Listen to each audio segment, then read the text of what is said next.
Well, we now have nearly 500,000 seriously delinquent mortgages in the US. We have foreclosure starts up 28% year over year, and FHA loans are in serious trouble, folks. That's what we're going to talk about today on the Housing Nerd. I want to welcome you to the morning live stream. And I am a realtor. I'm an investor. My name is Jason Ferrier. I live just outside of Columbus, Ohio. And yeah, I want to welcome you today. I appreciate you joining us.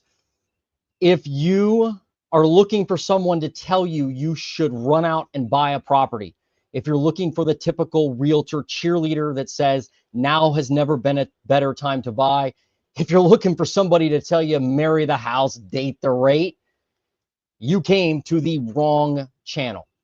If you're looking for someone to tell you the market has never been so toxic and that you should sit on the sidelines hoping, wishing, and wanting for the fraud, greed, and corruption to leave the housing market before you purchase a home, you also came to the wrong channel, because I'm not going to give you that excuse. I'm going to provide you the data you need in order to make the right decision about real estate, whatever that may be.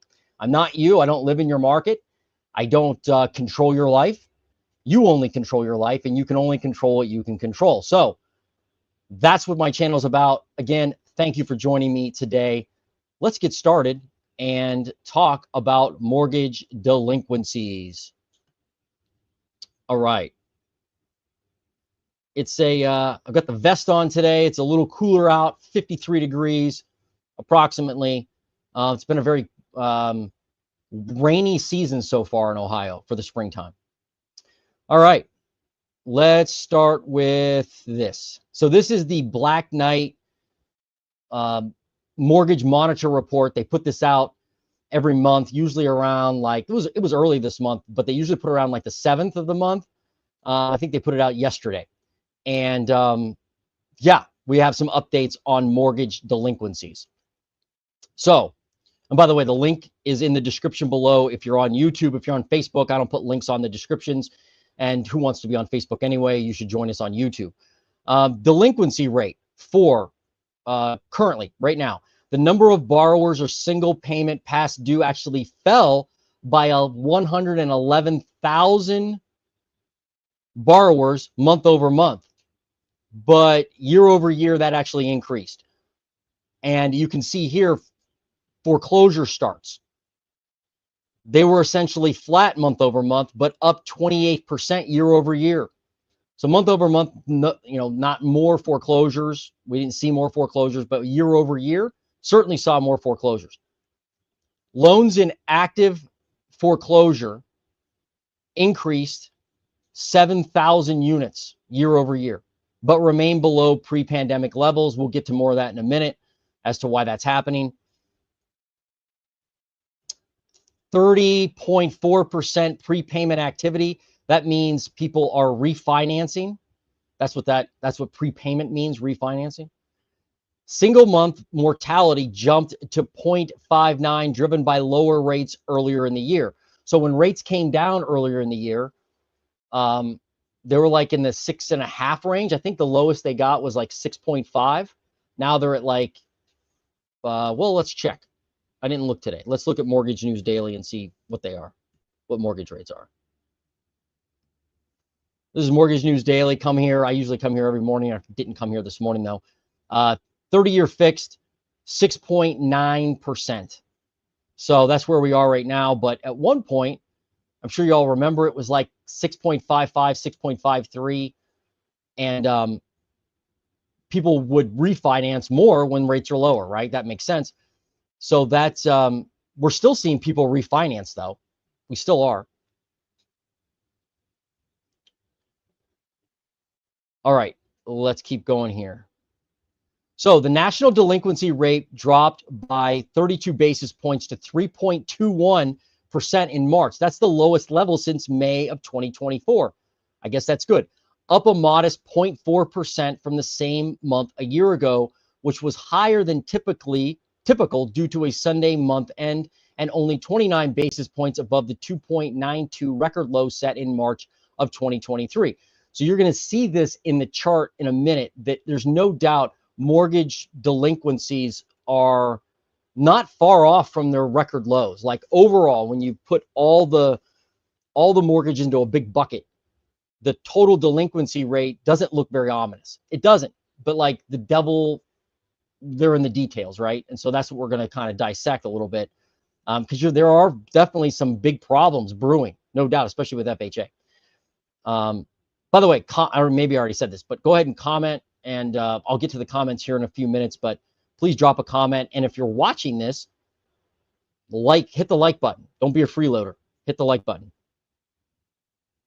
The month-over-month improvement in delinquencies at negative 8.9% fell slightly short of typical season averages of negative 10.4%. So evidently the seasonal average right now, or seasonally, it actually was worse, not better, if that makes sense. Like the improvement it didn't improve as much as it usually does, I guess you could say. While delinquencies overall remain well below pre-pandemic levels, serious delinquencies, 90 days or more past due, continue to tick modestly higher, rising by 14% or 60,000 borrowers since March of 2024, with the rise almost entirely attributable to FHA loans. Effects of disaster events have pushed delinquency rates up year over year in many states, including Florida, South Carolina, Georgia, and California. So, you get your home completely wiped out, either by a hurricane, a flood, burned to the ground, whatever happened, and your community is destroyed. Kind of hard to go back to work sometimes. Maybe a lot of people are like, well, what's the point of even rebuilding my home? I'm just going to walk away.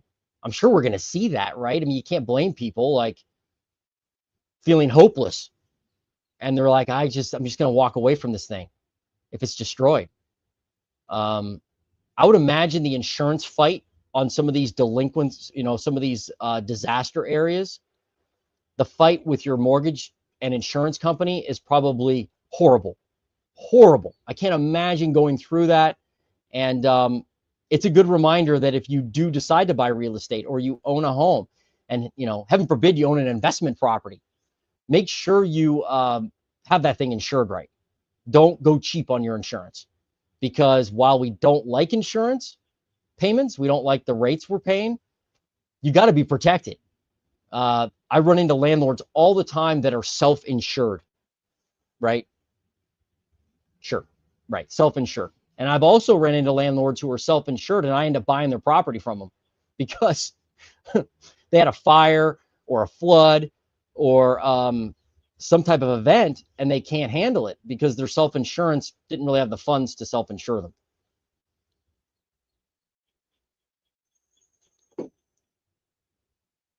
Insurance is important, even though nobody likes it. And let's go back to this point here.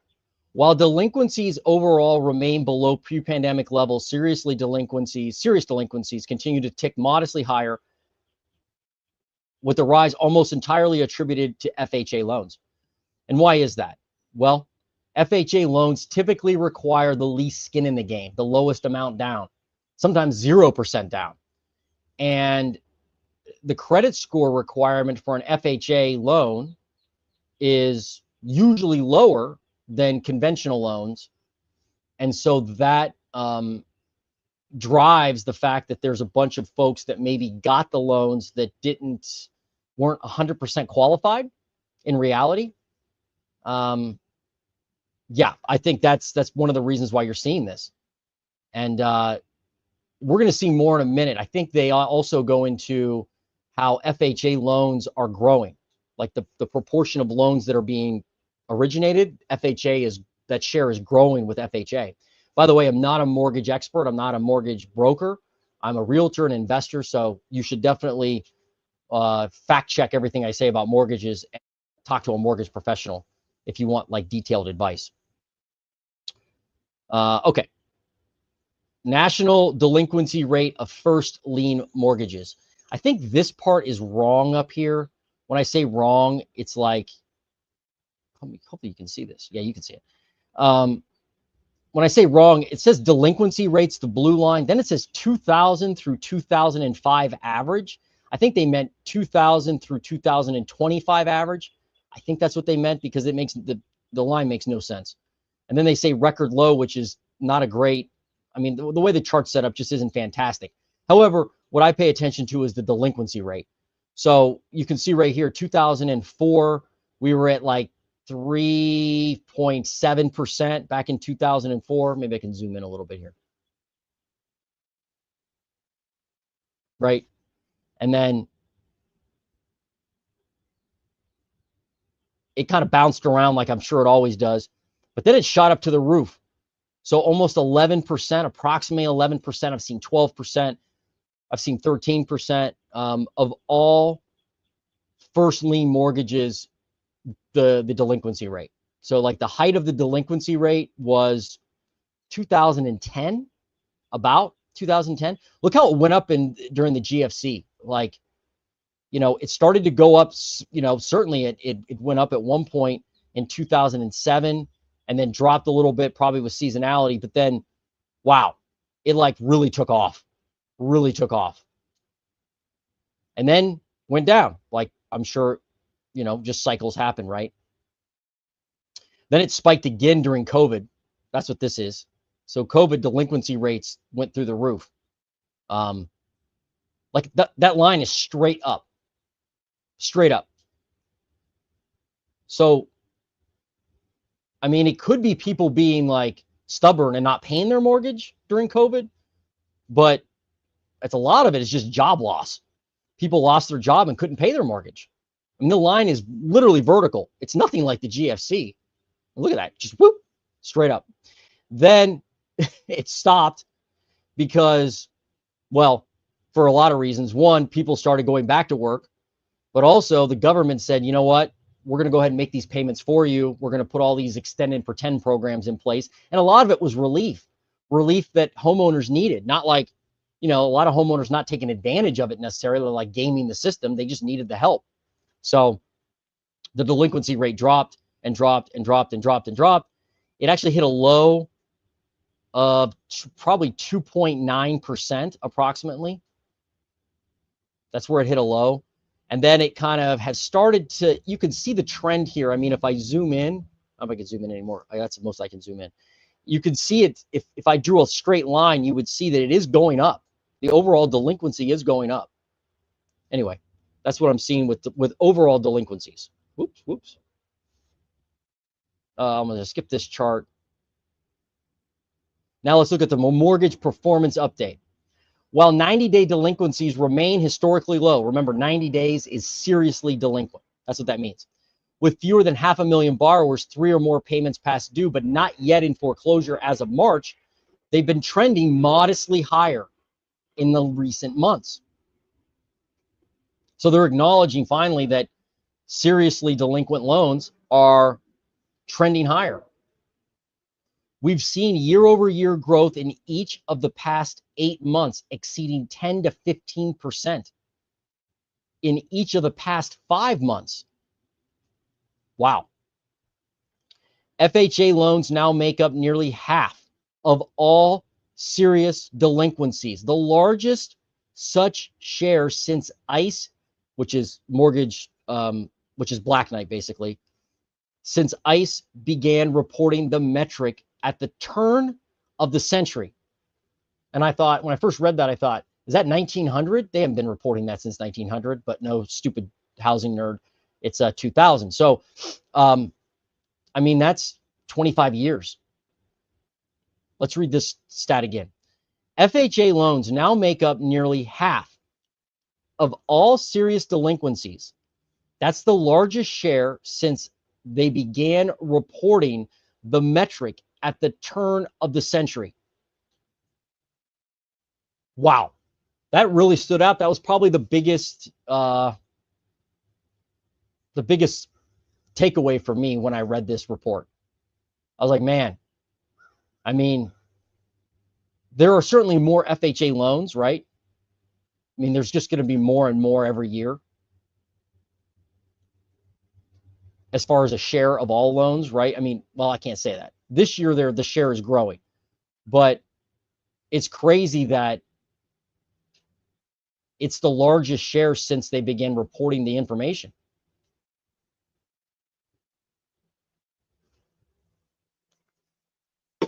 I'd love to know what you think about that, what you think about all this data.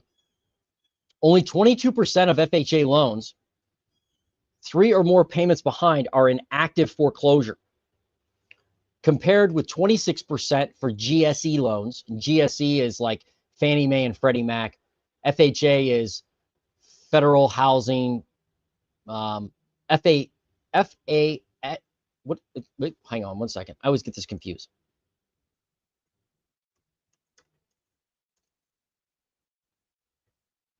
Yeah, the Federal Home Loan Bank System, which is FHFA. Sorry, that's what FHA loans are. They're not Fannie Mae and Freddie Mac. My bad. It's early, folks. Give me a break. Well, it's not that early, so that's an excuse. 37% for VA loans are in active foreclosure, and portfolio loans, 49%. Oh, I'm sorry. I read this. I'll read this again. My bad, guys. Only 22% of FHA loans, 3 or more payments behind, are in active foreclosure, compared with 26% for GSEs, 37% for VAs, 38% for portfolio loans, and 49% for privately securitized loans. So FHA loans, I mean, they're certainly growing in numbers this year. They are, and there's 22% of them are in active foreclosure. But you've got 49% of those seriously delinquent loans for privatized security loans are actually in foreclosure, nearly half. Somebody owns those security products. Somebody owns those mortgage-backed securities in some way or another. And if I'm one of those investors, I'm like, man, that's a bad move. As the FHA retires COVID-19 era loss mitigation workouts and HAMP modification for borrowers later this year, it will be worth watching to see how many of these loans roll from 90 days delinquent into foreclosure. This is the big hanging chad, as you could call it. A lot of you are probably tracking this, as I am, that you've got a bunch of COVID era loss mitigation measures where they did everything from modifying loans to waiving principal to lowering interest rates to making the payments for the borrower, and just doing everything they could do to keep people in their homes and not go through foreclosures. That was done during the COVID era. And then they kind of have just extended those programs through the last few years. And now those are starting to end. We had one milestone kind of pass at the end of last month, just a few days ago, where people could not enter or claim COVID hardship for loans. And in September, at the end of September, they're actually stopping most all of the COVID era loss mitigation measures on loans. So that means there's going to be a lot more 90-day delinquencies that are going to roll over into foreclosures. Supposedly, the big question is, what will happen to those loans? Will they actually let them hit the market as foreclosures? Foreclosures have been like at an all-time low. Like, there are hardly any foreclosures out there because they've been keeping everybody in, loss mitigation. But I'd love to know what you think. Should they let those homeowners lose their homes? Those struggling homeowners, should the government just say, you know what? Forget it. You're done for. We're going to put these homes on the market and other people are going to buy them and you're going to have nowhere to live. Or should they extend and pretend more or allow those folks to stay in their homes? You tell me. It's going to be interesting to see what happens, folks. This is maybe one of the bigger questions going on right now that we'll just say the administration is like they're kind of like, no, we don't want to talk about that. I don't blame them. It's a tough situation, but at some point they're going to have to deal with it. And I don't think there's really going to be a way to satisfy everybody. There's going to be a lot of people that probably supported one administration over another that are going to be on one side of the fence or the other. They're either going to be kicked out of their home and foreclosed on, wondering what in the world happened. And then there's going to be other people that are happy that now those folks are kicked out and there's going to be blood in the streets with foreclosures. This is the distribution of 90-day or more delinquent mortgages. So this obviously equals 100%. And then the different colors show you, hey, what type of loan is making up the serious delinquencies. Remember, the serious delinquencies metric is important because that's typically when stuff goes to foreclosure, right? That's when stuff moves to foreclosure. So, you've got 500,000 right now in serious delinquencies and like 2 million overall delinquencies. So this is FHA. The dark or the black area here is FHA, and it's about, nearly 50%. If you look at that, 40 some percent. These are just serious delinquencies, 90 days or more. Then you got VA at the blue, right? That's about, what's that? 12% approximately. Then you've got the gray GSE and then the private loans, and then the green, which is the portfolio loans. They group a bunch of loans together and, properties together and loan on the properties. Here are the share of serious delinquent loans in active foreclosure. So how many are actually in foreclosure? Not necessarily how many, the percentage, which doesn't really help us that much. And that graph is a little hard to look at. We're going to skip down. All right, more on foreclosures. Let me get to some comments real quick. Let's see what we got. Seth, what's up? Hey, is the title of this video accurate or just an attention grab? No, it's accurate. 500,000 loans seriously delinquent.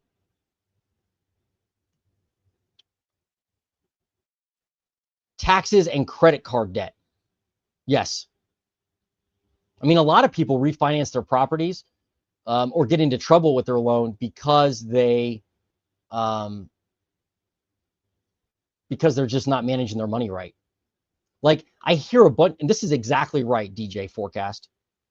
Are you really a DJ, by the way? If you are, that's cool. I'm just curious.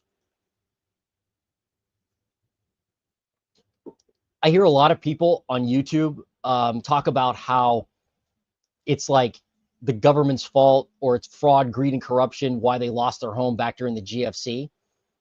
But then they also admit that they had like 2 Rolex watches and they were driving an Escalade. Does anybody even buy Escalades now? I don't even know if they do. But they're like, now they're like $150,000 or something. But back then they were still really expensive, right? When the big, I remember when Escalades came out, like people were like, oh man, this is like the best thing in the world. So people had Escalades, they had 2 Rolexes, and then they scratched their head and they're like, hey, why am I losing my house? It's the fraud, greed, and corruption. It's like, no, you didn't manage your money right, pal. You went out and bought a Rolex. I don't know. So I agree. It's mismanaging your money. And on the credit card debt. And taxes are something we're always going to pay.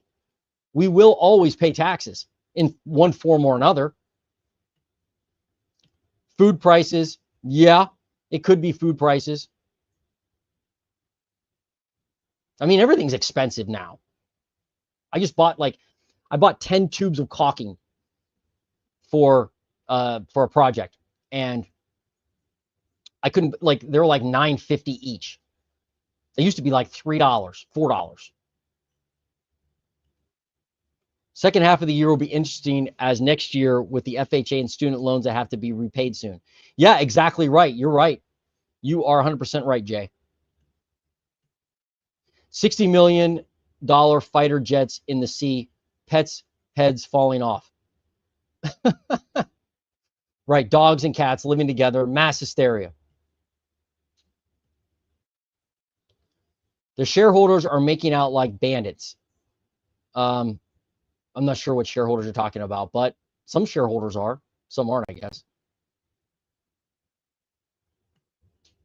It's not the first time the new admin has had to deal with Biden's leftover baggage.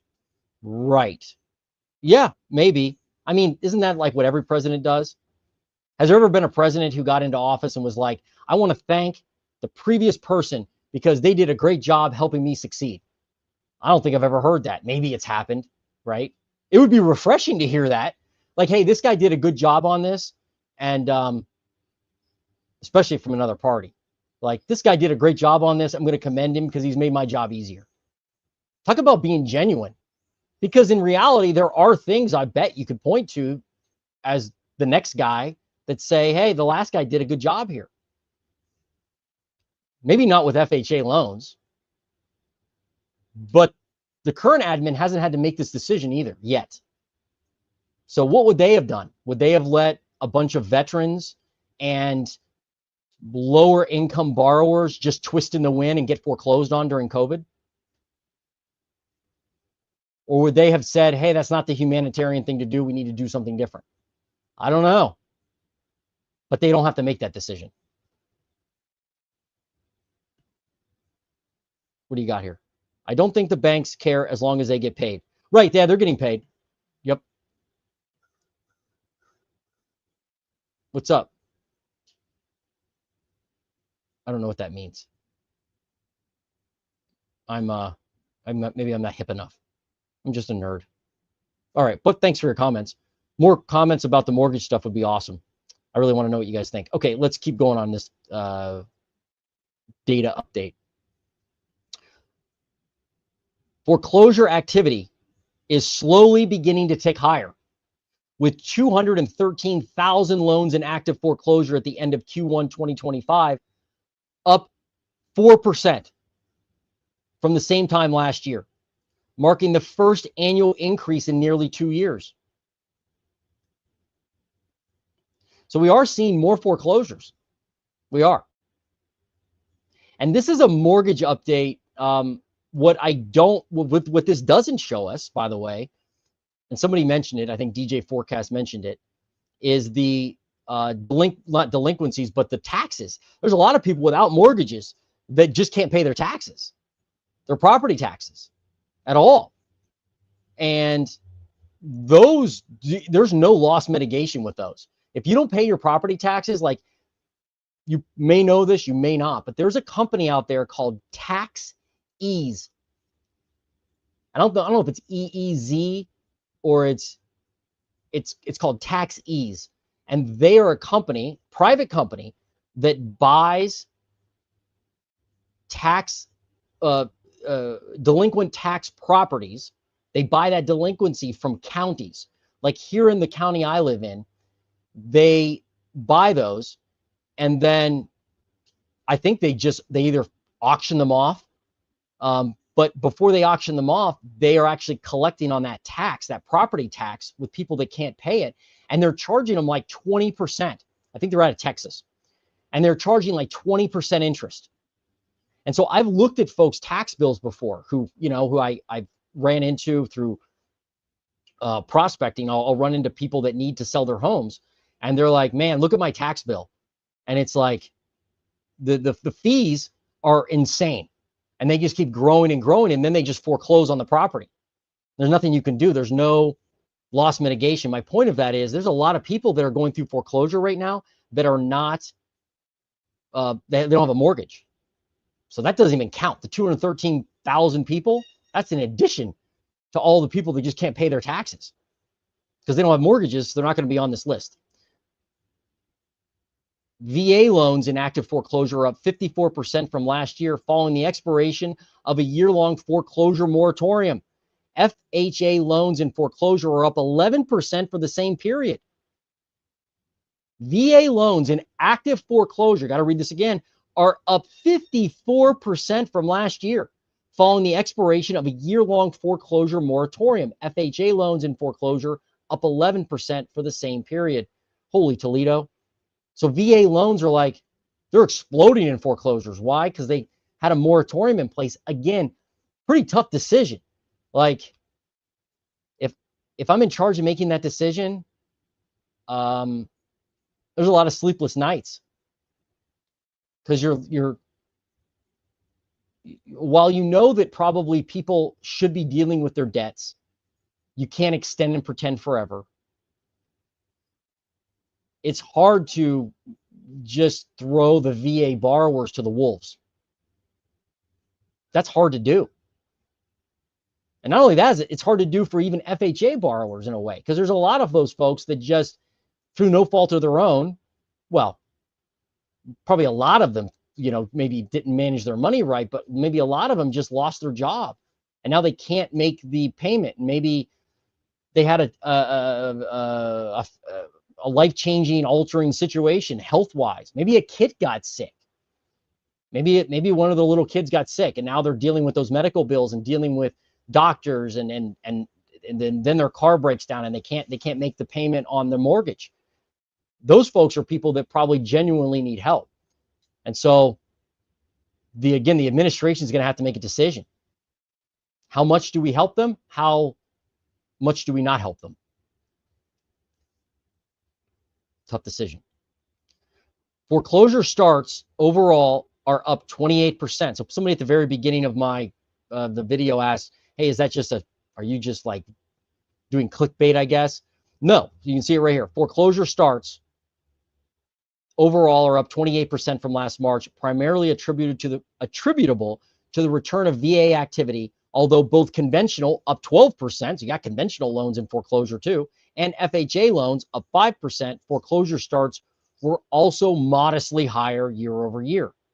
They throw that modestly in, right? Got to throw that in.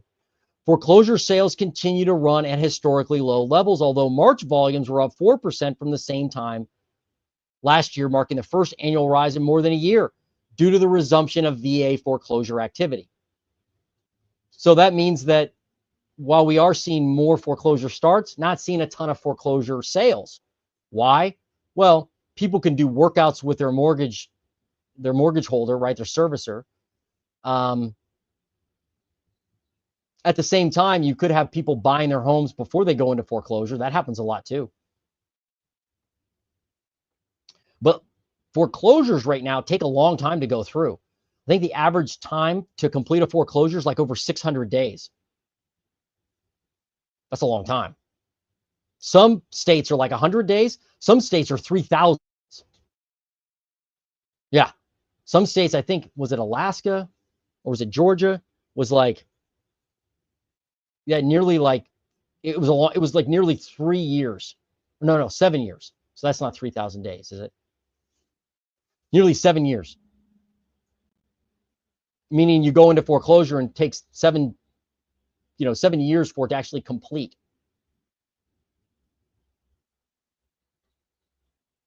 That's a long time.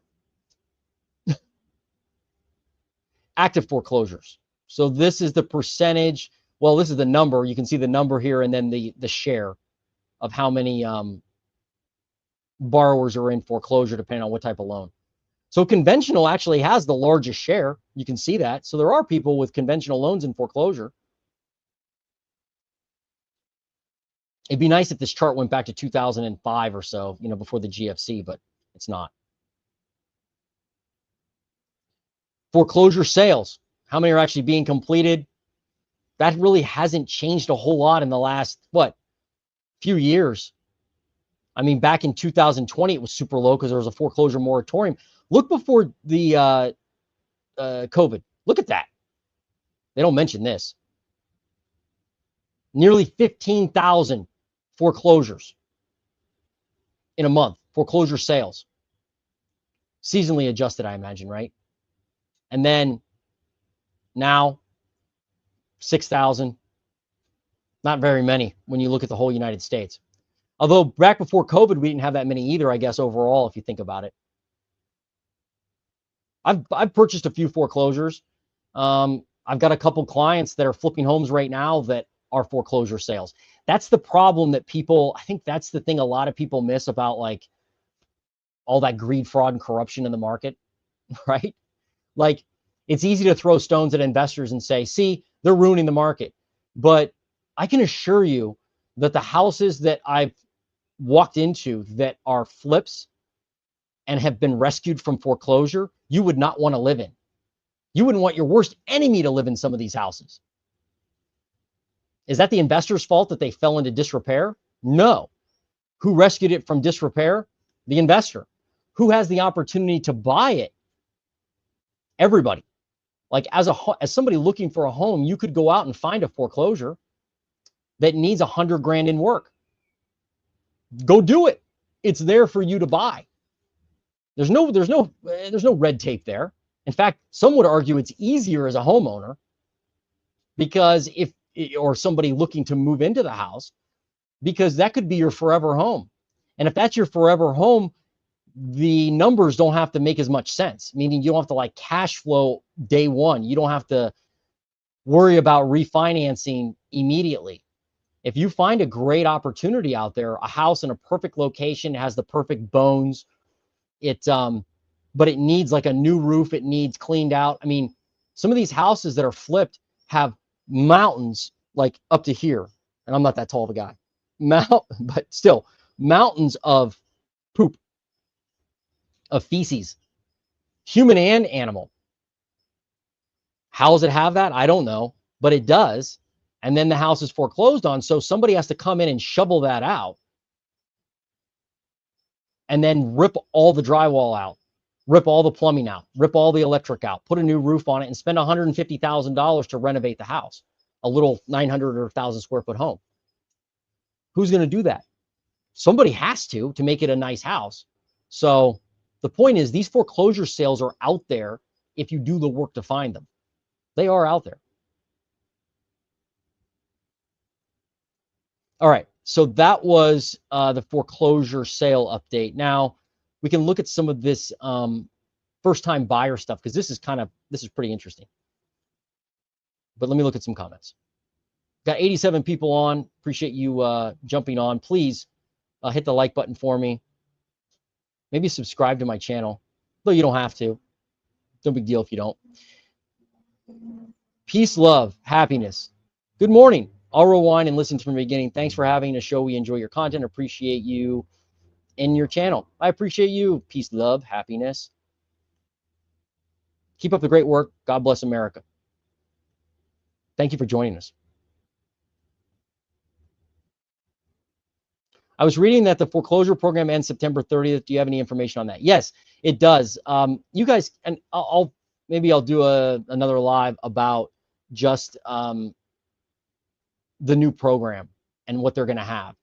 But there's a deadline we just hit at the end of April, and then there's one coming in September, and essentially they're going back to, the FHA is changing the loss mitigation rules and allowing people to still go through forbearance, but it's just like watered down. It's not as aggressive, but it's still going to be there. There's still going to be aspects of the forbearance program in place for people to use when they can't make their payments. I think one of the big changes that they're going through is that after September is that you have to do like a trial payment to prove that you can make the new payment, meaning they can allow you to miss payments and have those tacked on to the back of the loan. And then once that program ends, once your forbearance ends, I think it's over 12 months or 18 months. So you can actually not make your payments for 12 or 18 months. Then you actually have to prove that you can make the new payment because they restructure your loan. So sometimes they extend it out to 40 years. But that second loan that you get with the missed payments, that's all at 0% interest. So there's a lot of nuances there, and I'm still doing research on it because it's kind of confusing. But I will research that and provide another update. Maybe I could ask Melody Wright to come on my channel. I don't know if she would or not, because I kind of give her crap sometimes. But maybe she'd be cool about it and come on and explain this to us, because I'd like to know. I think things will balance out in the long run if we avoid war. Yeah, maybe. I mean, if we let everything hit the market, all these foreclosures hit the market, maybe eventually everything will balance out, which it probably will, right? I mean, foreclosures are a natural part of the cycle, right? Up and down, up and down, up and down. Foreclosures, like you got you got people in the market that have paid off their mortgage in like 5 years. Awesome. Then you got people in the market that can't pay their mortgage. Bad. And you got everybody in between. I think that's a natural part of the cycle. And to disrupt that just causes pain in the future. Right? But then again, what were you supposed to do during COVID? Just let everybody just not make their payments? I don't know. VA loans. My understanding is the department working forbearance are working current VA loans, and my person experienced selling in March to a VA loan. What a bloody mess their short staffing is. Huh. Just sounds like they're, I guess I'm not 100% sure what you're saying, Kelly. My understanding is the department working forbearance are working current VA loans, and my I imagine you say personal experience selling in March to a VA loan. What a bloody mess their short staffing is. Did it just take a long time to get it done? Is that what you're saying? I've represented a lot of VA buyers. I've sold properties, represented sellers who are selling to a VA buyer. And there's a couple nuances there, but it feels good, I think, to help somebody buy using a VA loan. And I think it helps it feels good when I list a property that has a VA buyer or even an FHA buyer. I like that. And that's, by the way, where I flip. I only flip, and I don't, give people financial advice, but if for real estate advice, I tell them avoid flipping over the median. Meaning if your median house price in your market's 350, avoid flipping over that. Flip under the median and flip to an FHA borrower, meaning it has to pass certain guidelines. I love that because I think, hey, you're giving somebody a shot to buy a home that usually maybe not have a shot. Typo, apologies. It was difficult selling experience. Understood. Yeah, it can be. Is that because of the inspection? Or maybe you're saying the loan process with the VA folks? Less staff, I guess. Is that really affecting things now? Maybe it is. That's the other thing. Like, think about if all these foreclosures hit the market, there has to be somebody to manage those as a bank, right? The bank doesn't have that staff.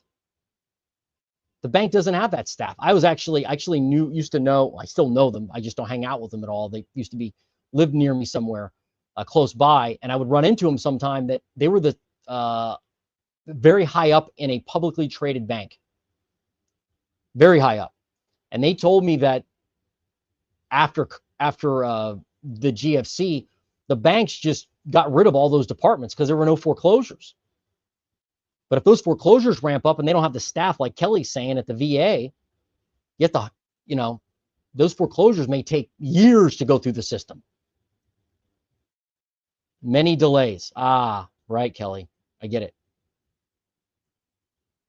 This was just the timing when the layoffs hit.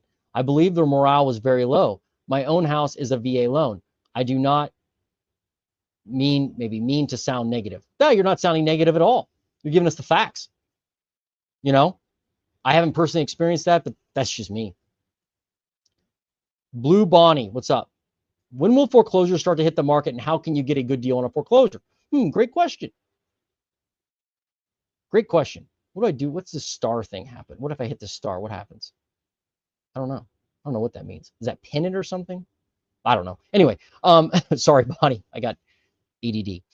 So I think you're going to slowly see the foreclosures trickle in. I'm starting to see more and more of them on the market in my area in Central Ohio. For instance, last year when I looked about this time in the county, in Franklin County, which is Columbus, the biggest county in the area, they had like 100 foreclosures when I looked at my data. I just looked and they have like 300 now. So that number is definitely growing. I think it's dependent on your state and if it's a judicial state or not, and because that dictates how they handle foreclosures. I also think it depends on the overall health of your housing market. It probably, unfortunately, depends on if you have a lot of VA and FHA loans in your market. So if you have a lot of first-time borrowers and FHA, VA loans originated in the area you live in or that you want to buy in, you'll see more foreclosures there first, probably.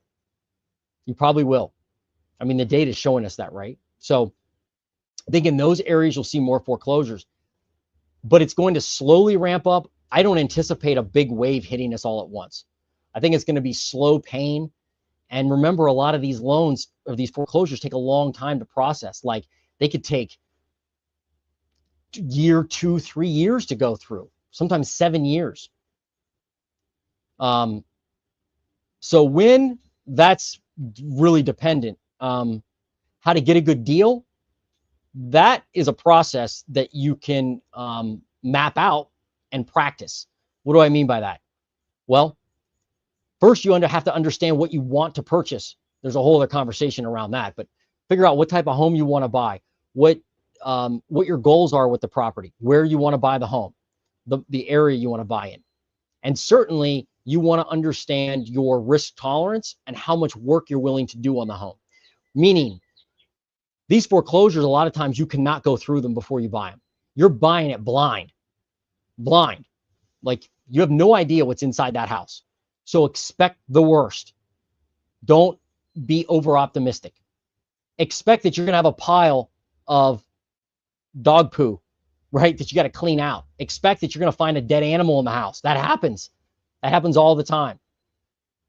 If you go back and look at my shorts, I have the YouTube shorts. There's a video I did of a dead skunk in a house I found, and it had been dead for years. So it was literally like baked into the hardwood floor, and all you could see was the fur. It looked like that cat in Christmas Vacation.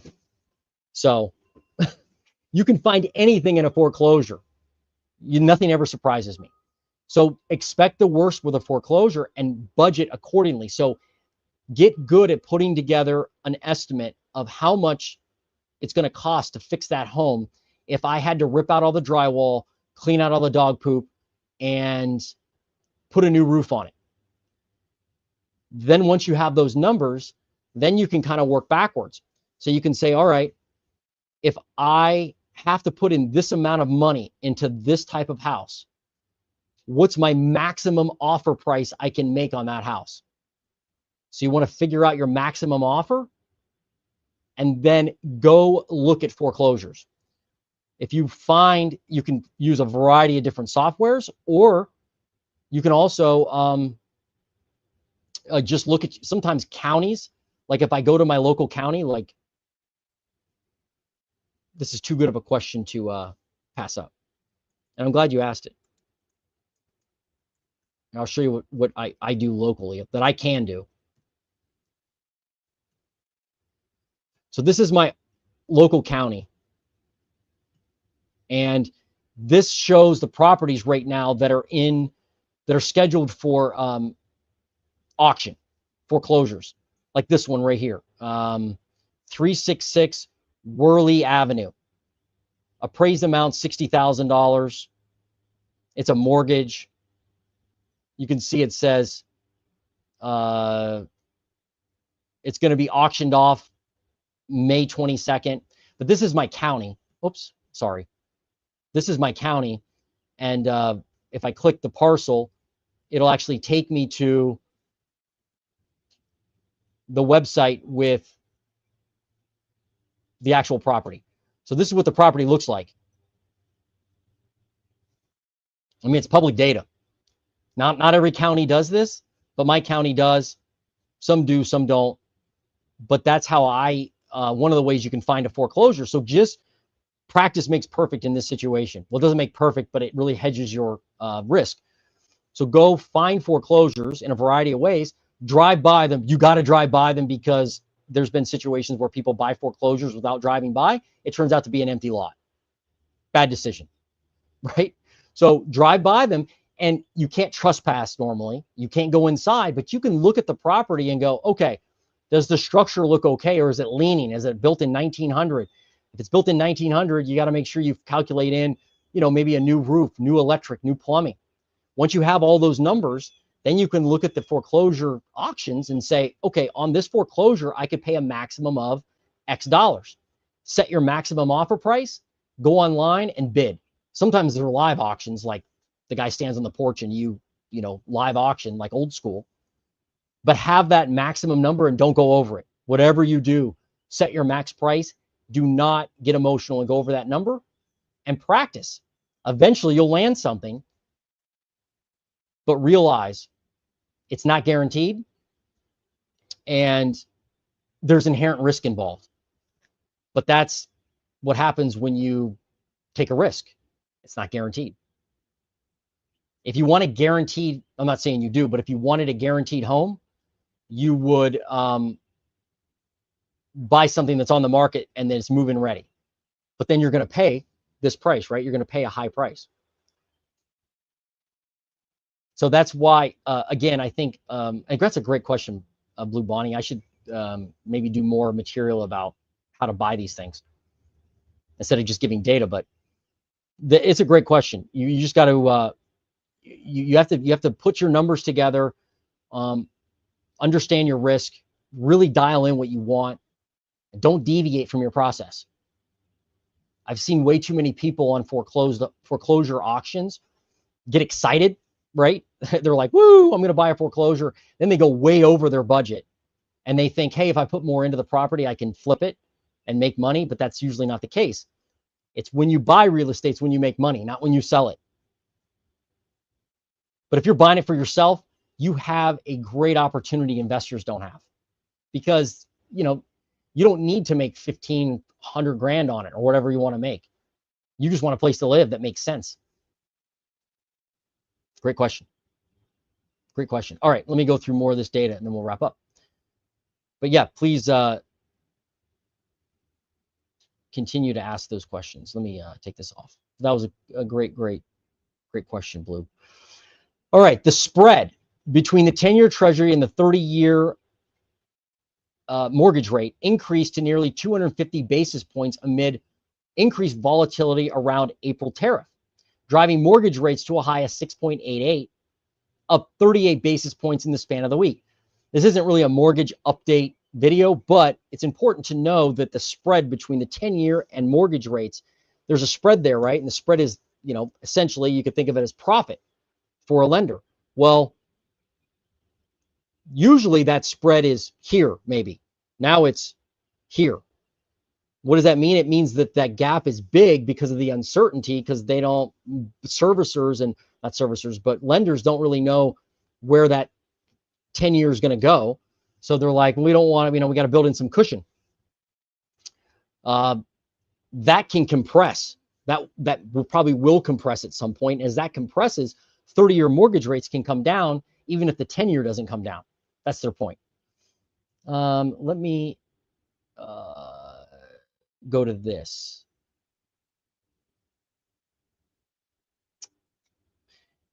Early data from ICE's database shows that first-time home buyers made up a record 58% of agency purchase loans in Q1, including roughly half of GSE purchase mortgages and approximately 80% of FHA purchase originations.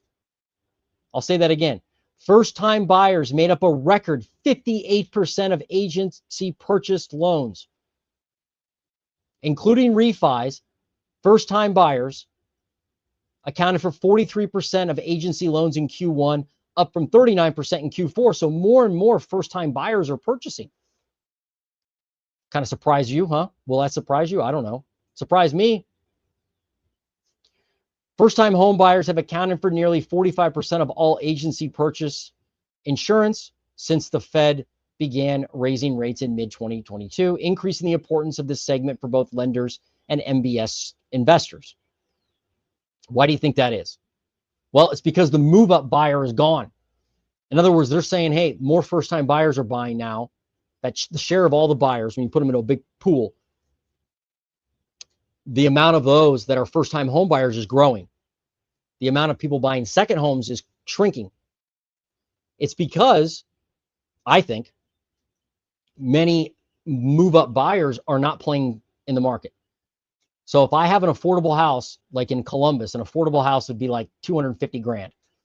If I have an affordable house at $250,000 I live in, and I'm doing well, let's pretend, and I'm like, oh, I'm going to buy that $500,000 house. I'm going to move up. In normal situations, with rates lower, or let's say in the last 5 years before I'll rephrase it again. Before rates went up in 2022, that type of thinking made sense for a lot of people. They were like, I'm going to buy the more expensive home and sell my affordable home. That affordable home then hits the market for a first-time buyer to purchase. But that second home isn't bought, or that move-up home is not purchased now. Why? Because rates are high. Rates are really high comparatively, and prices are high. So the person thinking, well, I want the bigger home. Now they're like, why pay twice the amount for the same amount of home and pay a higher rate? I'm going to hang on to my low rate and just stay put. I think a lot of people missed that. There were a lot of folks, including me actually, like at the beginning when I saw rates rising like that, I was like, I wonder what's going to happen to the housing market. But what we saw was transactions crashed. Prices didn't crash because people are not giving up their rates. They're not moving. They're staying put. So first-time buyers are the ones that are actually buying homes because they don't have a home, to live in now. So they're like, well, I'm not moving up. I'm just buying the first one. Right here. Although first-time home buyers continue to face affordability challenges, they don't have the same disincentive to transact as many repeat buyers who remain locked into their current housing due to low mortgage rates. That was a much quicker way to say that versus what I did. And then here's the share of agency purchasing and lending. Despite tightened affordability, first-time home purchase lending has held up better than lending to repeat buyers compared to 2018 and 2019, especially among GSE loans. So, I could go on here about more first-time buyer stuff, but the fact is we got more people buying who are first-time home buyers. You've got more people that are FHA borrowers because rates are lower with FHA normally, and you can also get assistance with down payments. So like you're seeing more and more of that. This is what I wanted to show.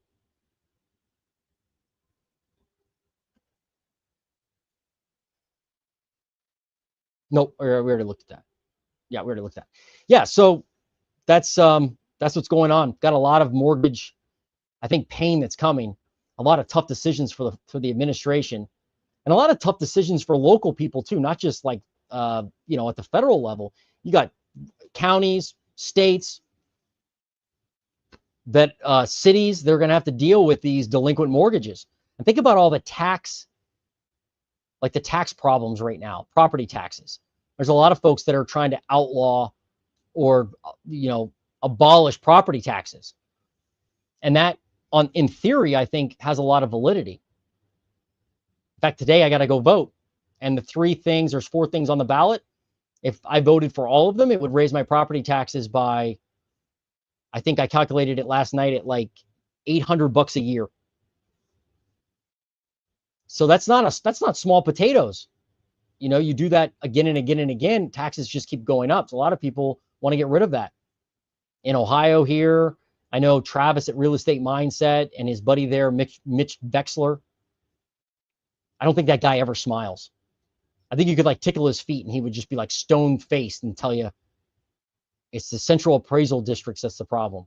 Even if you're tickling his feet, he just doesn't smile. But that's just how he is. But they want to get rid of property taxes. It sounds good.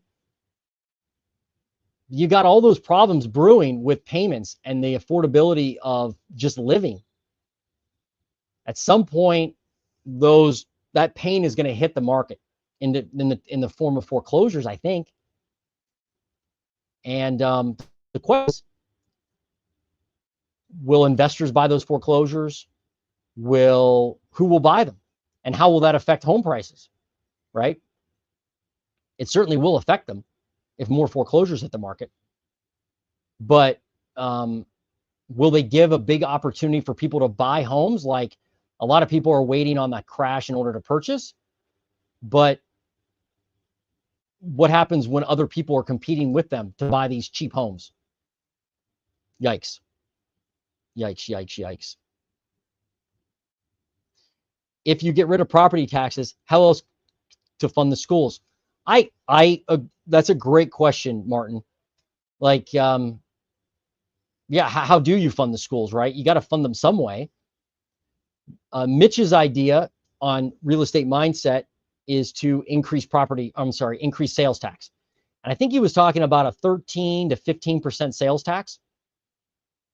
And he's thinking it should be a uniform sales tax across the country. Like every place has the same sales tax. It sounds good, maybe, but if you're a renter, is it good? Like if you're a rent, and the theory, by the way, and I think this is nuts. This to me is like foolish optimism. The theory is that if you get rid of the property taxes, landlords will lower their rental prices. Come on, man. Come on. Like, not everybody thinks that way. I think there's going to be a lot of people, a lot of landlords that don't lower their property taxes. I'm sorry, lower their rent, because if they don't have to pay property tax, they make more money. They're just going to take the money. And then that renter doesn't see the benefit and they have to pay more in sales tax. I think you're going to, there's going to be a lot of people that would do that. So, and then there's other people that say, well, you should only give the property tax break to primary owners, and people who own second homes or investment properties should not get that tax break. When you do me a favor, you should go, if you haven't already, you got to go to Real Estate Mindset's channel and watch the property tax discussions, because when that point is brought up that you should only give a tax break to the primary owners of properties, you can see Mitch's face go completely, like, it changes. It does change because he owns investment properties. He's a multifamily developer. He wants the tax break for mom and pop, but don't get it twisted. He also wants it for multifamily development. So he wants that tax break too. He doesn't want it disproportionately given to just homeowners. And in fact, he will quickly squash that idea and say, that's not fair. You can't do that. In essence, that's what he says. Again, it's like a balloon. That's how I think of it. You push on one side, the air has to go somewhere. So the pain is transferred.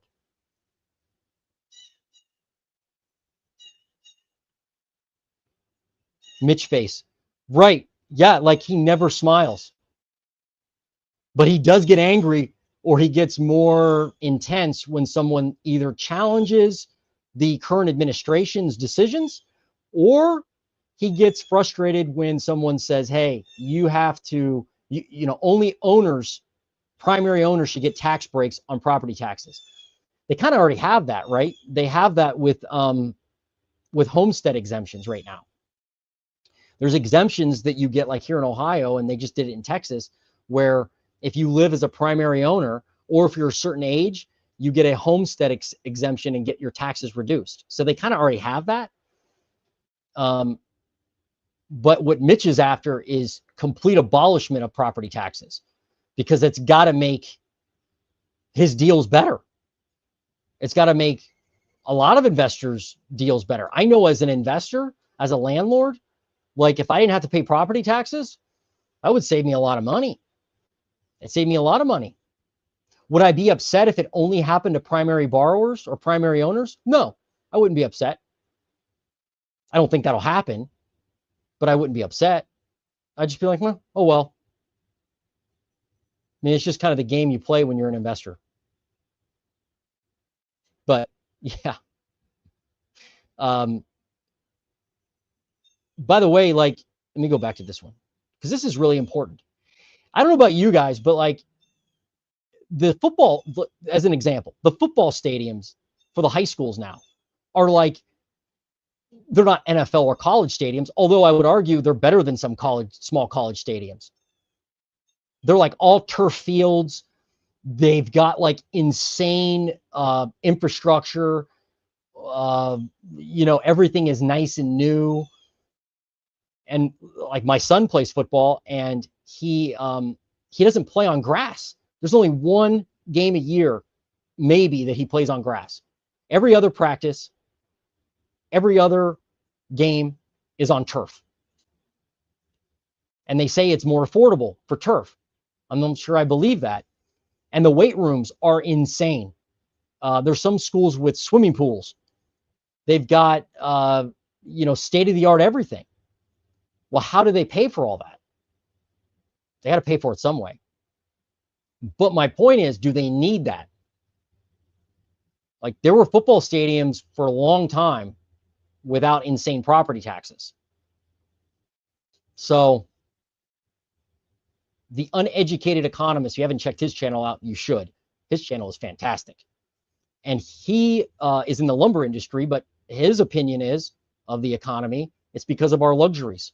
I think all this FHA mortgage monkey business going on, all these extend and pretend programs, all these property taxes that people don't want to pay, all that is derived from us, from me, from you, from our luxurious lifestyle. Like, do we need a turf field with a scoreboard with like a jumbotron on it for, a little town in Ohio? I don't think so. Can we just have a digital board with like home, away, and then a local business with their little Coca-Cola sign up there? I think so. And the game would be the same. The game would be the same. But I know there are high schools that change uniforms every game, like Oregon does, right? Or not, like most colleges do now. Everybody's copied it. But Oregon, back in the day when, everybody was all, oh, wow, look at Oregon's uniforms. They got a different helmet every game. They got a different jersey every game. Now high schools are doing that. Do we need that? I don't think so. At the end of the day, it's all about blocking and tackling, right? In football, just like it is in life, but you don't need all that. I think that luxurious lifestyle has really, and the need to have stuff better and better and better has driven prices through the roof, and somebody has to pay for them. That's my opinion.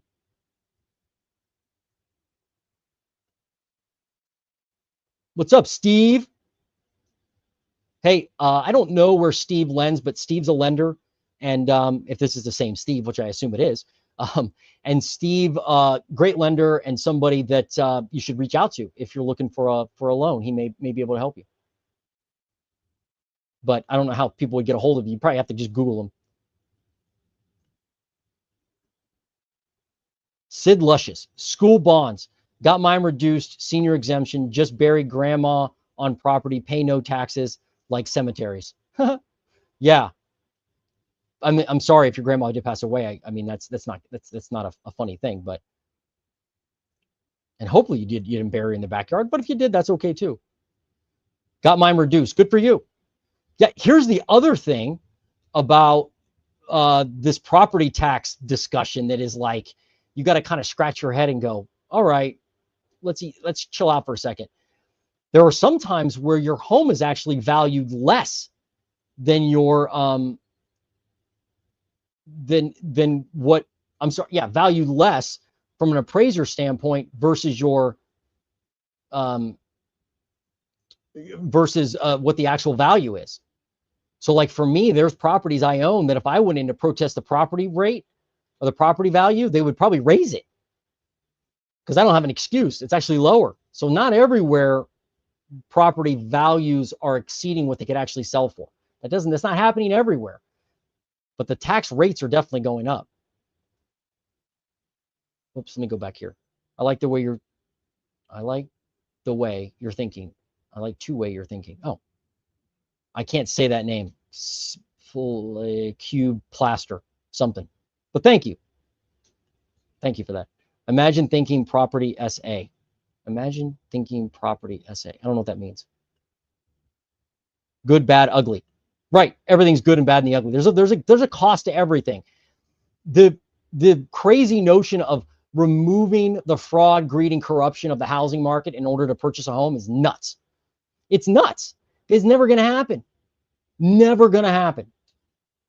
I think there are two people really out there, two types of folks that are obsessed with fraud, greed, and corruption in the housing market. One of those folks One type of a person there is generally thinks that that is what's out there and it is going to be removed, and they don't know how to buy or don't know how to invest or don't know how to move in the market unless that's removed.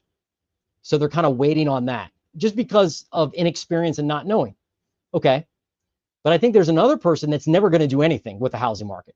Like they're just on the sidelines throwing stones, right? And they're also probably looking for an excuse not to do anything.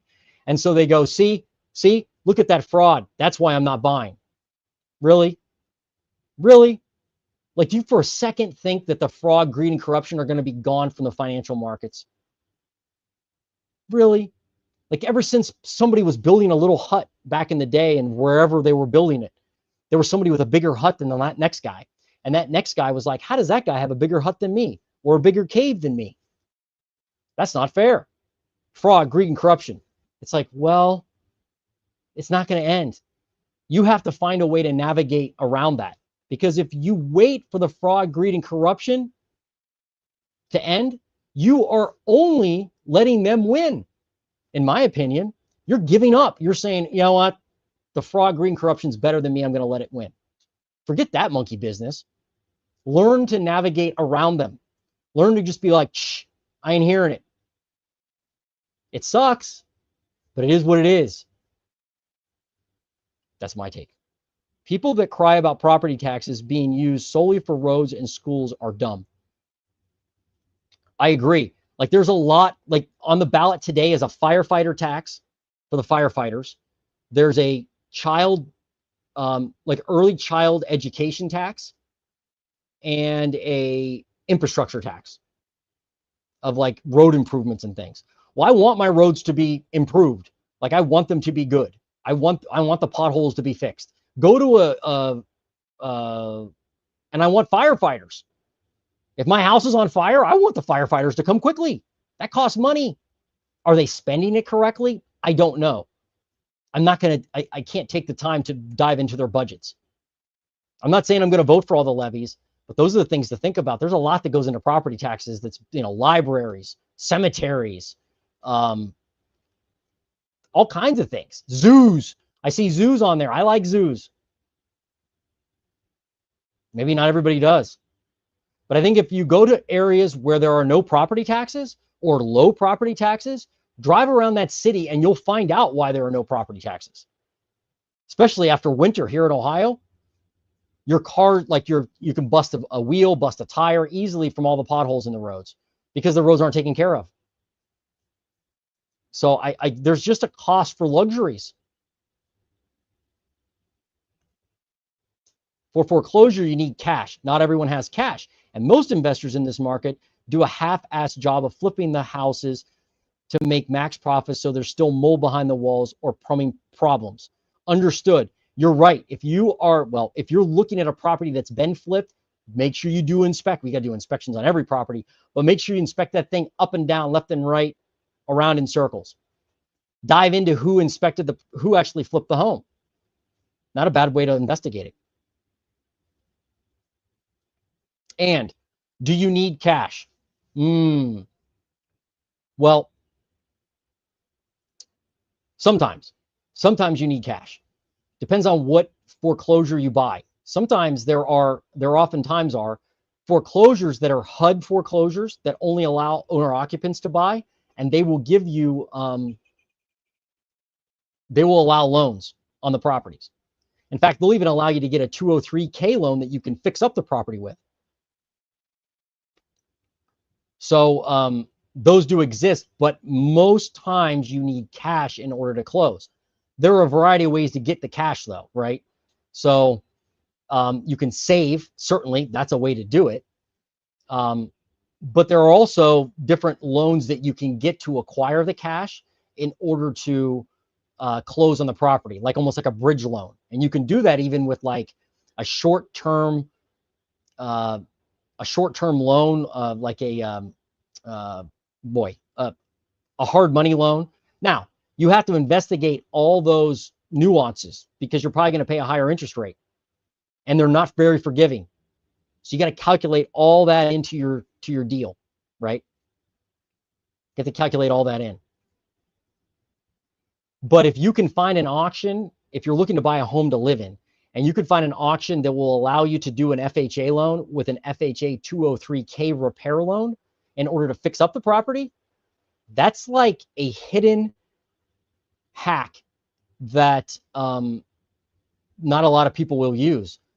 The process can be long, it can be challenging, it can be confusing if you don't know what you're doing, so you have to research all of it, but it's available.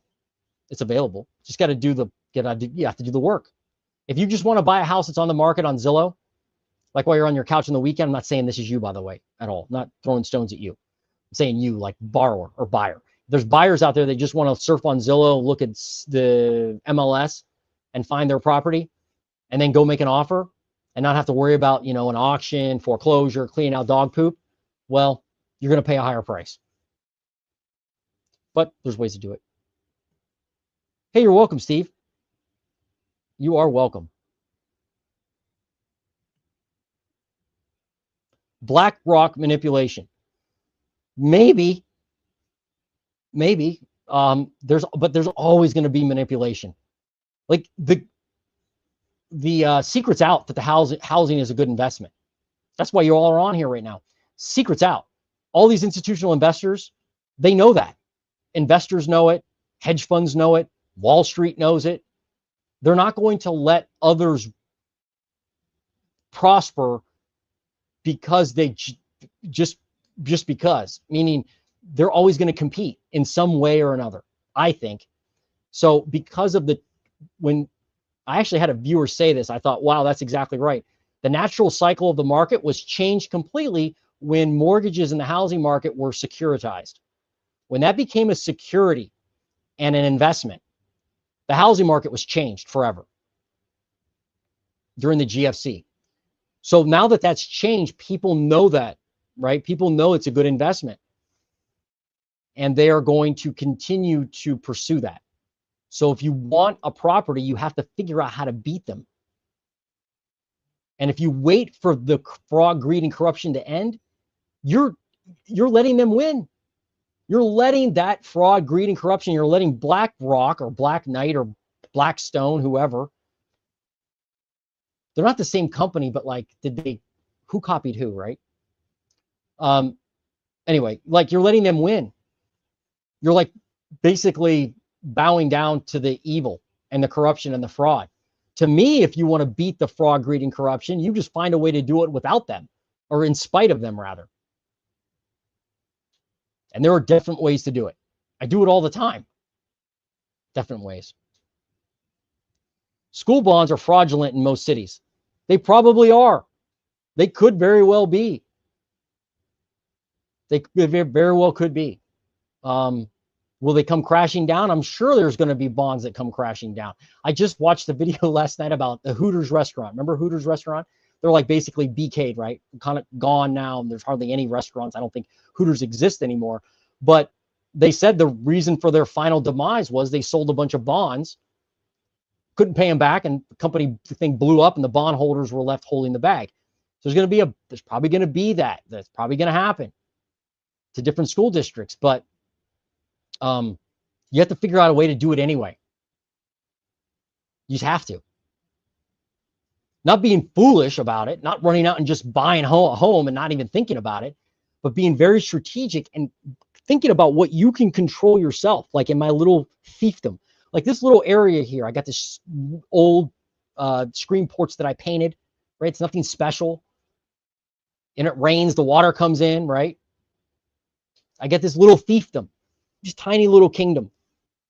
I just figure out, hey, how can I navigate and manage that? And at the same time, helping people. How can I do that? I can't worry what BlackRock's doing. I just can't. Don't have time for it. We're giving federal tax dollars to religious schools now. You're paying for public education in two ways with your tax dollars now, buddy. I probably am. I'm not saying I'm not. I'm not saying any of this is good or it's what I would prefer. It just is what it is. It's reality. And I think just like all this FHA mortgage stuff, it's all reality. All right, man. I'm enjoying this conversation. You guys have a lot of good opinions, a lot of good information to think about. But I got to go here. You can move to Somalia. No government there. Wonderful place. I mean, actually, I'm like 1% Somalian. But yeah, I mean, I have investments in some areas where the property taxes are very low, and you can tell they're low. You just can. Then you'll never have a real market. Right. Thank you. That's exactly correct. You'll never have the market that you used to have. That whole notion of like our forefathers were able to work in a factory and raise 4 kids, buy a house, buy a car, and go on vacation. I mean, that's not the real world anymore. It's not, unfortunately.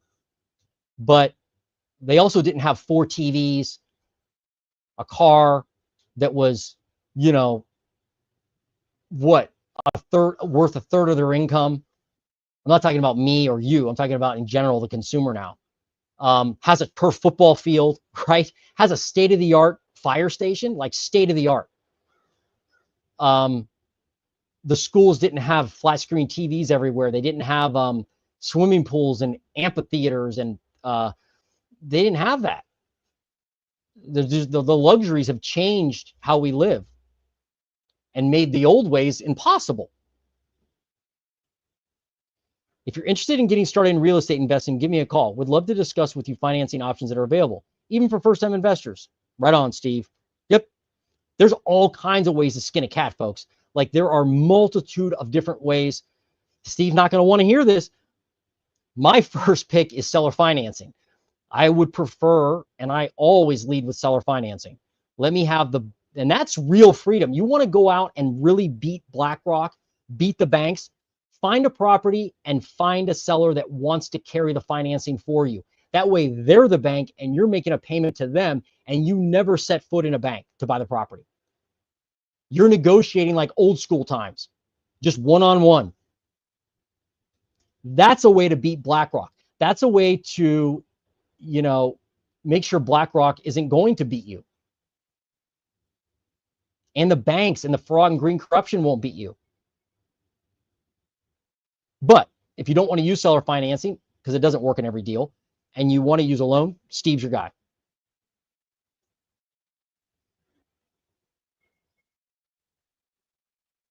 Wow, lots of good comments. Wow. I should talk about taxes more often. Huh. All right, we got some craziness going on in the comments, but that's okay. I'd like to house hack and go for multifamily as I'm gone up to the 28 days a month. Go for multifamily as I've gone up to 28 days a month. I found a quad, but it needed so much work, they wouldn't even entertain financing. They wouldn't even entertain financing. I'd like to house hack and go for multifamily as I've gone up to 28. I don't know what the 28 days a month means. I'm confused on that, but I understand you want a house hack. You found a quad, but it needed so much work, they wouldn't even entertain financing. Are you saying they wouldn't even entertain financing? You're saying the bank wouldn't, or the seller wouldn't? Did you go try to get an FHA 203K loan? Is that what didn't work out for you? Because that is possible. Like I can understand people or a bank not approving you maybe if it needed too much work. But I'd like to know more. I know you've been on my channel before talking about house hacking. House hacking, by the way, folks, that's what he's talking about is moving in one unit and renting out the others. That's what he's talking about, which is a phenomenal way to get into real estate. If I had to do it all over again, that's what I would have done. I would have bought a 4-unit building, moved in one unit, fixed up the other units, and rented the building out, and had my whole mortgage paid for. You want to talk about beating BlackRock, because they can't do that. BlackRock, Black Knight, Blackstone, whatever. They can't do that. They can only buy almost a move-in ready house, slap some paint on it, and call it a rental. That's all they can do. So if you find something that's destroyed, like needs 100 grand in work and it's built in 1920, they're not going to compete with you.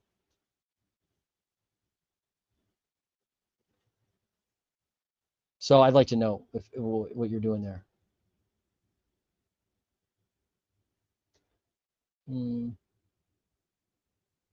Seller financing isn't viable. You're stuck holding the bag if they destroy your place and walk away. Well, oh, you mean as a seller? Well, yeah, like anything else. Well, yeah, if you're a seller, you have to do your due diligence with the borrower, just like a bank would, right? I mean, if you are someone who is selling your home and you're okay with seller financing or you're entertaining it, you have to do that due diligence work in order to make sure it makes sense. So if the person doesn't have any credit or has really bad credit, the borrower and the buyer, if they don't have a history of doing that and they can't give you a down payment at all, then yeah, probably not a good deal. But if you find somebody who is a genuinely good investor and can put a down payment down and has a history of making credit payments, and you can see that, and they actually have a strategy with the building, like a bank would, right? A bank's going to ask for that information. A seller doing seller financing would ask for that too. Like, what's your plan for this building? How much cash do you have set aside for the repairs? Who's going to do the repairs? You can ask all that information to weed out some of that risk. There's always a risk though to business.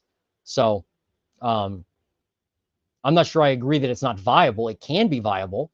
As a borrower, it can be viable too, as a buyer. Let me look. The seller wouldn't allow knowing the state of repairs and previous failed FHA. I'm a truck driver. I like that car though. That's a cool car. Is that a Charger? That's what it looks like. I like the color. The seller wouldn't allow knowing the state of repairs and previous failed FHA. I'm a truck driver. Did you? I'm not going to throw stones at your deal, but yeah, I mean, you may just have to keep looking. Obviously, you have to keep looking.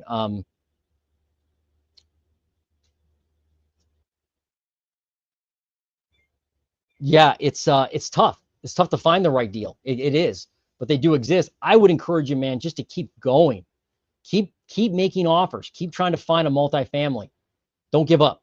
And maybe revisit. I don't know if they already sold their property, but if they didn't, wait a little while and go back to them again and say, hey, you want to give this another shot? Sometimes, after a while, they'll consider it. Okay. Hey, if you're on this, 92 people watching, I appreciate your time. Please hit the like buttons. Consider subscribing to the Housing Nerd. And I'm just going to look at this.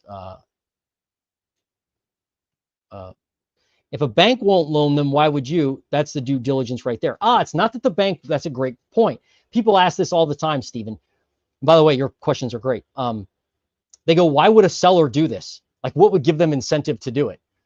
And why would a borrower do it if they can get a loan from a bank?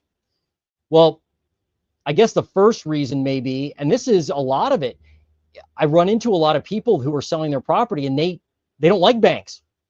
They don't like BlackRock. They want to operate outside the system. So that may be one of the reasons. And honestly, I like that too. I like knowing that I don't need to worry about a bank.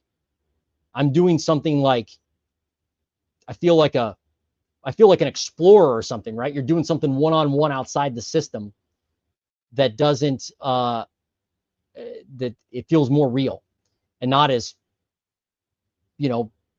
corrupt. I don't think it's corrupt, but a lot of people are like, hey, the banking system's completely corrupt. So from that standpoint, you're avoiding the corruption and not participating in it.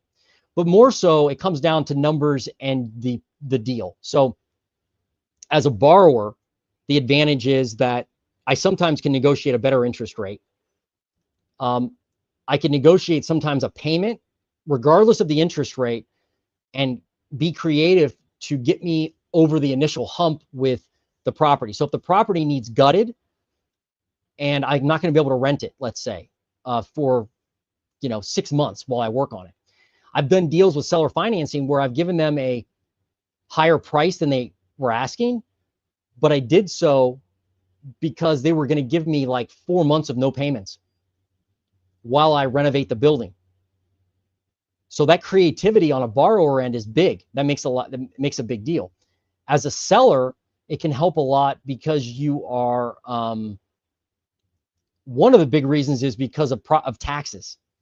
So as a seller, if you get all, and this, I'm not a tax expert, but in general, if you get all that money from your property, especially if it's a second property, not a owner occupied property, if you get all that money infused in your bank account because you sold somebody your old rental, usually you got to pay tax on that, and that's no joke. That tax can be hefty. You know, it can be 30, 40, 50% of the proceeds, depending on what, you know, the situation is. So they want to avoid those taxes. So instead, they'd rather defer them to future years.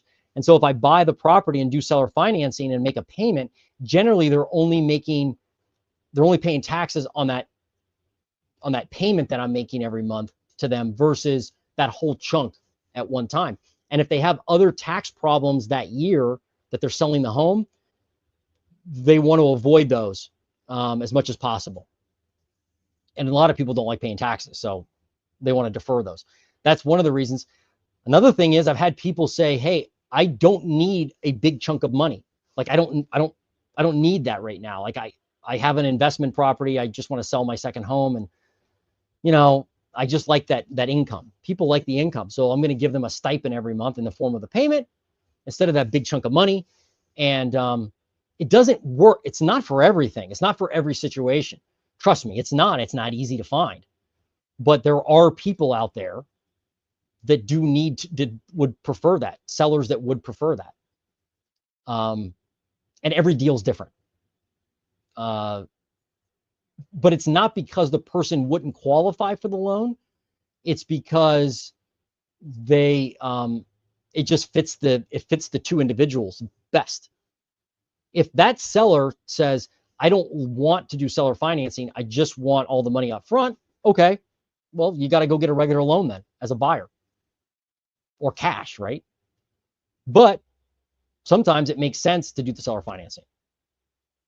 And again, I guess I go after seller financing first as a buyer because I like the flexibility and I like operating outside the system.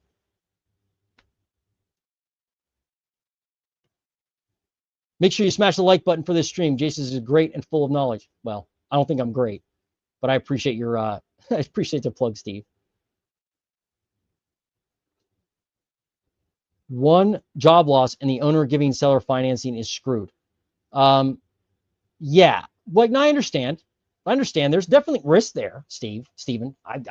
There's risk there. There's definitely risk there. It's not for every deal. Old news. Follow Melody right. She's exposed FHA crisis and more months ago. She did. You're right. She exposed this thing months ago. I follow her all the time. She has great knowledge. She's a little jaded with her whole investor thing. But that's not abnormal. There's a lot of folks out there that are like, they got hurt during the GFC, and so now they're really angry, and they think everybody should go down with the ship, or there's no way to make money with real estate, and if you make money with real estate, then you're a crook. I don't think she's a socialist, but it seems like she's more for like nobody benefit from real estate, everybody just live in a house. But I will say her mortgage knowledge and her FHA knowledge is fantastic. You should rent Section 8, move in, and her goblins. I do have some Section 8 rentals. I do. Yep. I mean, there are people that receive vouchers, right? And then that pays a portion of their rent, and I pay, or I don't pay. They pay the other portion. They've been good renters. I can't complain about them. Generally speaking, they've been great tenants. There's always some that aren't, but yeah, you've got to. I mean, every landlord has their own strategy, right? So you just got to do whatever strategy you get in where you fit in, do your strategy, and hopefully you can sleep well at night. What FHA crisis? Get me up to speed. Oh man, I can't do that right now. I got to go. But you can rewind the show or the channel, or check out Melody Wright that guy suggested. Either one. All right, one more. I know folks that thrive on Section 8 renting. Not now. HUD is being defunded. Yeah, I mean, look, I don't have a problem finding renters. That's me personally. I don't have a problem finding it. I stick to affordable rentals, not luxury rentals. I think that'll get crushed before. I think that will get crushed way before affordable rentals will. My point is, like, if FH, or if, I'm sorry, if Section 8 like goes away or they can't pay that anymore, then I'll just find new tenants. Like, that's just how it is. Again, I can't concern myself with the defunding, the tariffs, the monkey business. I just can't. There's no way I could spend any quality time putting content together for YouTube, be a realtor and an investor, a father and a husband, and then, you know, do some fun stuff for myself. And there's no way I could do all that and take care of a house, right? I couldn't do all that and at the same time my mind be occupied with the fraud, greed, and corruption. I just couldn't do it. So I choose to just take it for what it is and keep going.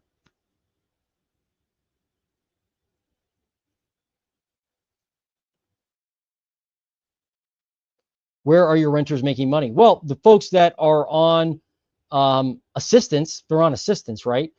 Some of them have jobs though, I think.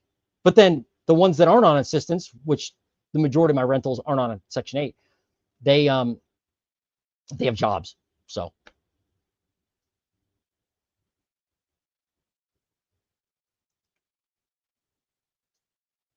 whoops, what's that? You aren't concerned where they make their money. Oh no, I'm concerned when they have to pass the check, right? They got to go through that whole screening process. But what am I going to do? Like, I mean, I guess I could switch to all Section 8s, or I could just kick them all out, I guess. I don't know. I guess it's just kind of part of being a landlord. You just got to screen the tenants and put the best ones in there you can, and collect the rent. And when somebody doesn't pay, you got to evict them. That's just how it is. Not concerned with any of that. I mean, I can't do anything about it.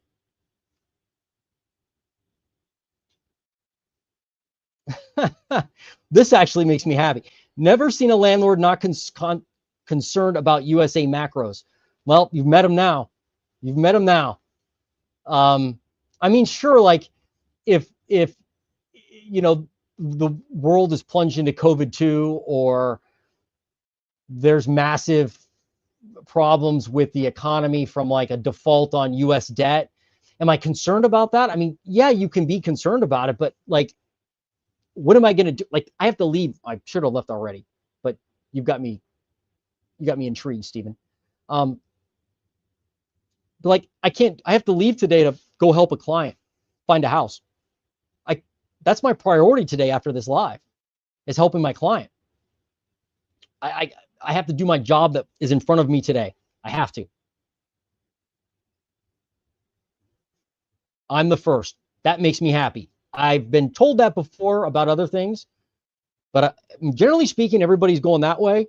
I just look and go that way, because you can't monkey around with stuff you can't control, in my opinion. But a lot of people don't like hearing that. A lot of people want to be stuck in the fraud, greed, and corruption in order to. I get it. I get it. A lot of people, I think, do that because they're afraid of I'm not saying you're doing this, Stephen, but a lot of people are like, I'm afraid to take action. So if I just focus on the doom, life's good, in a way.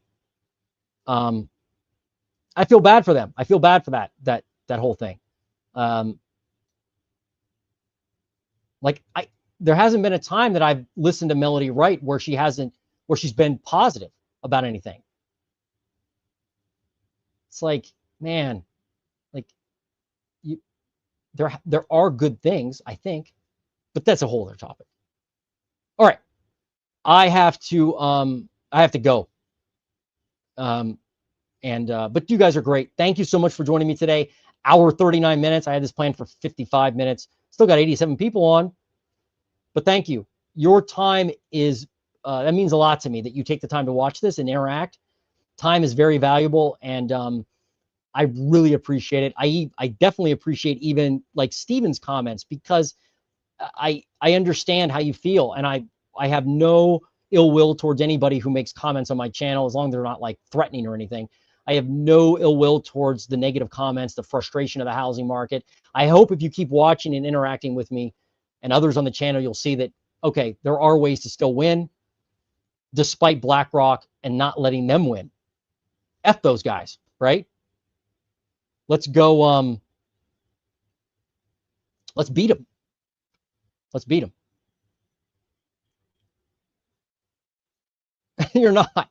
You're not rough on me, man. No, no worries. You're not rough at all. At all. You know, no. I mean, I wouldn't be doing this and exposing myself like this if I wasn't able to handle that. I don't think. All right. You guys have a good day. Hope you learned something today. If you did, subscribe, like the video. I got to say that. I think maybe I don't. All right. Have a good one. I'm the housing nerd, and I'm out.